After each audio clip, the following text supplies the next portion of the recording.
ಉದ್ಯೋಗ ಸಿಗುತ್ತಿಲ್ಲವೇ? ಓದಿನಲ್ಲಿ ಅಡಚಣೆಗಳಿವೆಯೇ? ಇಂದು ಈ ಸರಳ ಪೂಜೆ ಮಾಡಿ ಫಲ ನೋಡಿ. ಡೇ 5 ಉದ್ಯೋಗ ಅಥವಾ ವಿದ್ಯೆ ಪೂಜೆ ವಿಧಾನ. ಭವಿಷ್ಯದ ದಾರಿ ಸ್ಪಷ್ಟವಾಗಬೇಕೇ? ಗುರುರಾಯರ ಕೃಪೆಯಿದ್ದರೆ ಅಸಾಧ್ಯವೂ ಸಾಧ್ಯ. ಪೂಜೆ ಮಾಡಲು ಬೇಕಾಗುವ ಸಾಮಗ್ರಿ: ಗುರುರಾಘವೇಂದ್ರ ಸ್ವಾಮಿಗಳ ಫೋಟೋ, ದೀಪ, ತುಪ್ಪ ಅಥವಾ ಎಣ್ಣೆ, ಅಗರಬತ್ತಿ, ಹೂವು, ನೈವೇದ್ಯ, ಸಕ್ಕರೆ, ಹಾಲುಹಣ್ಣು. ಪೂಜೆ ಮಾಡುವ ವಿಧಾನ: ಸ್ವಚ್ಛತೆ. ಬೆಳಿಗ್ಗೆ ಸ್ನಾನ ಮಾಡಿ ಪೂಜೆಯ ಸ್ಥಳವನ್ನು ಸ್ವಚ್ಛಗೊಳಿಸಿ.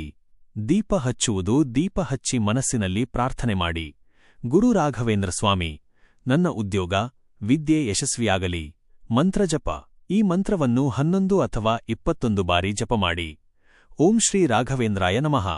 ವಿಶೇಷ ಸಂಕಲ್ಪ: ನಿಮ್ಮ ಪುಸ್ತಕ ಅಥವಾ ರೆಸ್ಯೂಮ್ ಅಥವಾ ಅಪ್ಲಿಕೇಶನ್ ಕಾಪಿಯನ್ನು ದೇವರ ಮುಂದೆ ಇಟ್ಟು ಪ್ರಾರ್ಥನೆ ಮಾಡಿ. ನನ್ನ ಪ್ರಯತ್ನಕ್ಕೆ ಫಲ ಸಿಗಲಿ, ಸರಿಯಾದ ದಾರಿ ದೊರಕಲಿ ಎಂದು ಮನಸ್ಸಾರೆ ಬೇಡಿ. ಆರತಿ ಮತ್ತು ನೈವೇದ್ಯ, ಹಣ್ಣು ಅಥವಾ ಸಕ್ಕರೆ ಸಮರ್ಪಿಸಿ ಆರತಿ ಮಾಡಿ. ಕೊನೆಯಲ್ಲಿ ಪ್ರಸಾದ ಸೇವಿಸಿ. ಉತ್ತಮ ಸಮಯ: ಬೆಳಗ್ಗೆ ಬ್ರಹ್ಮಮುಹೂರ್ತ ಅಥವಾ ಸೂರ್ಯೋದಯದ ನಂತರ ಅಥವಾ ಸಂಜೆ 6 ರಿಂದ 7 ಒಳಗೆ. ವಿಶೇಷ ಸಲಹೆ: 5 ದಿನ ನಿರಂತರವಾಗಿ ಈ ಪೂಜೆ ಮಾಡಿದರೆ ಉತ್ತಮ ಫಲ. ಗುರುವಾರ ಮಾಡಿದರೆ ಹೆಚ್ಚು ಶುಭ. ವಿಶೇಷ ಸಲಹೆ: 5 ದಿನ ನಿರಂತರವಾಗಿ ಈ ಪೂಜೆ ಮಾಡಿದರೆ ಉತ್ತಮ ಫಲ. ಗುರುವಾರ ಮಾಡಿದರೆ ಹೆಚ್ಚು ಶುಭ. ಗುರುಕೃಪೆ ಇದ್ದರೆ ಅವಕಾಶಗಳು ಸ್ವತಃ ನಮ್ಮ ಬಳಿ ಬರುತ್ತವೆ. ಶ್ರೀ ರಾಘವೇಂದ್ರ ಸ್ವಾಮಿ ಕೃಪೆ ಸದಾ ನಿಮ್ಮೊಂದಿಗೆ ಇರಲಿ.